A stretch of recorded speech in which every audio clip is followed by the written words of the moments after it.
Sobat Diet Kalori, bertemu kembali dengan saya Ruineka, founder dari dietkalori.co.id.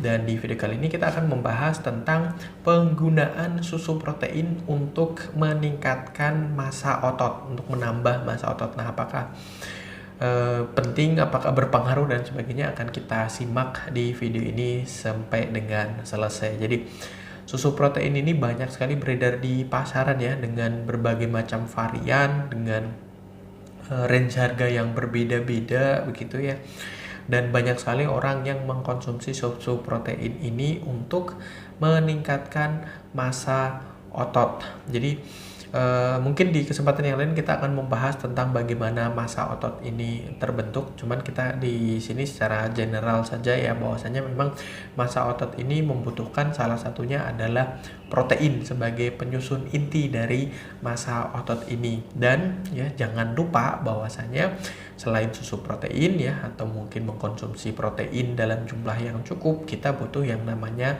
otot kita itu untuk dilatih ya, untuk di training, terutama di kondisi-kondisi yang bisa push mereka ya, men-training mereka dengan olahraga-olahraga yang berkaitan langsung, misalnya angkat beban dan sebagainya seperti itu ya. Atau mungkin ada sekarang banyak sekali olahraga yang menggunakan tubuh sebagai salah satu alat atau tools yang membantu untuk melatih otot tubuh kita. Nah, semacam seperti itu bisa dilakukan, misalnya ada kalistenik dan seterusnya seperti itu ya.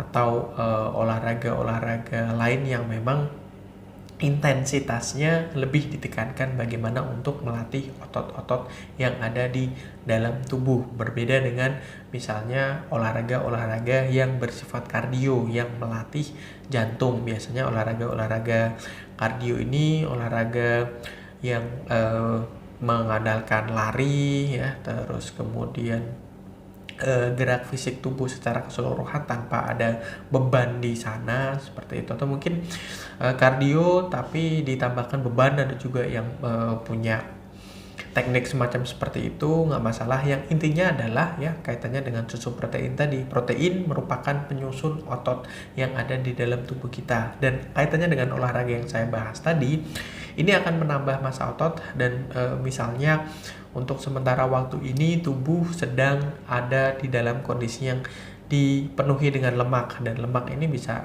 dan harus dibakar ya, dan akhirnya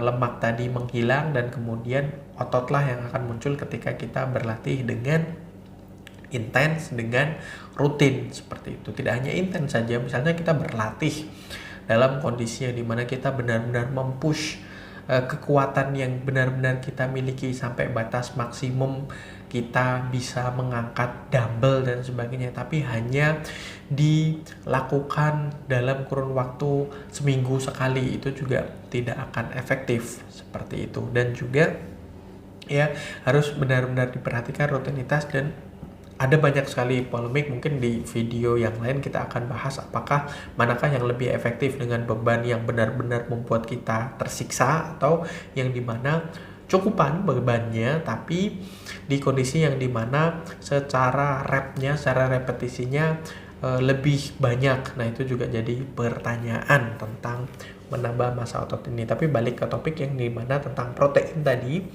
susu protein tentu saja memang ya dengan kandungan protein yang terkandung di dalamnya ya bisa membantu untuk menambah massa otot, dengan catatan juga harus diseimbangkan dengan olahraga yang tepat. Dan juga selain susu protein juga harus diperhatikan ya tentang informasi nilai gizi yang terkandung dalam susu protein tersebut. Biasanya ada selain protein ya, ada kandungan karbohidratnya, itu juga harus diperhatikan secara keseluruhan. Protein dibutuhkan memang untuk kondisi di mana kita ingin menambah massa otot, tapi karbohidratnya ini kan sebagai sumber energi, dan ketika tidak dipakai, misalnya intensitas kita dalam berolahraga kurang, otomatis karbohidrat ini juga kalau ada sisa ya, apalagi karbohidratnya dalam bentuk gula biasanya ya, yang banyak beredar di susu protein yang ada di sekitar kita, yang notabene indeks glikemiknya tinggi ya, yang akan membuat lonjakan kadar gula dalam darah ya, ketika glukosanya atau gulanya berubah jadi glukosa, berubah jadi glikogen, dan ketika glikogen ini tidak dipakai oleh tubuh dalam bentuk atau dalam energi untuk mensuplai energi, maka akan disimpan menjadi lemak. Jadi harus diperhatikan. Sebaiknya ikuti takaran yang dianjurkan dan jangan terlalu berlebihan juga. Sekali lagi, memperhatikan benar-benar informasi nilai gizi atau nutrition fact yang terkandung dalam susu protein tersebut.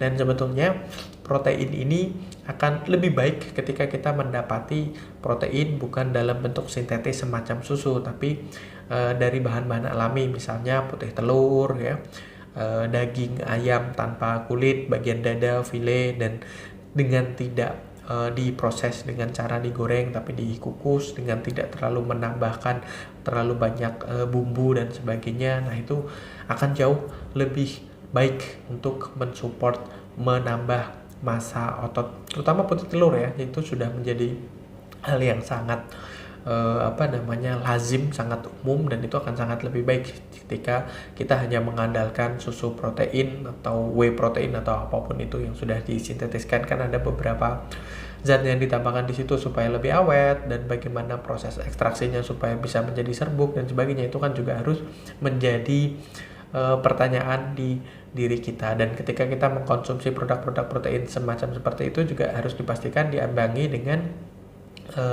kita mengkonsumsi banyak air putih untuk membantu proses ekskresi dari zat-zat lain selain protein yang mungkin tidak dibutuhkan oleh tubuh kita. Kan ada aromatiknya, ada pewarnanya mungkin dan sebagainya. Nah, itu harus diimbangi dengan mengkonsumsi banyak minum air putih. Oke ya, saya rasa itu semoga bermanfaat. Sekali lagi, bijak-bijaklah ya buat diri kita jadi lebih smart gitu ya, dengan memperhatikan, jangan hanya mengandalkan iklan yang dilakukan oleh produk-produk tersebut, tapi benar-benar cari informasi nilai gizi apa saja kandungan di dalamnya. Sekarang di internet juga banyak sekali beredar informasi tentang zat-zat tersebut ya, mungkin ada banyak sekali zat-zat yang terkandung, nutrisi yang terkandung di dalam susu protein tersebut. Coba dicari manfaatnya, efek sampingnya dan sebagainya, takarannya yang dibutuhkan oleh manusia sebanyak apa. Nah, kita ikuti petunjuk supaya benar-benar memanfaatkan susu protein itu dengan baik sesuai dengan kebutuhan kita. Oke, semoga bermanfaat. Jangan lupa like, comment, dan share, serta subscribe dan follow sosial media kami yang ada di bawah ini. Dan sampai bertemu kembali dengan saya Erwin Eka dari dietkalori.co.id.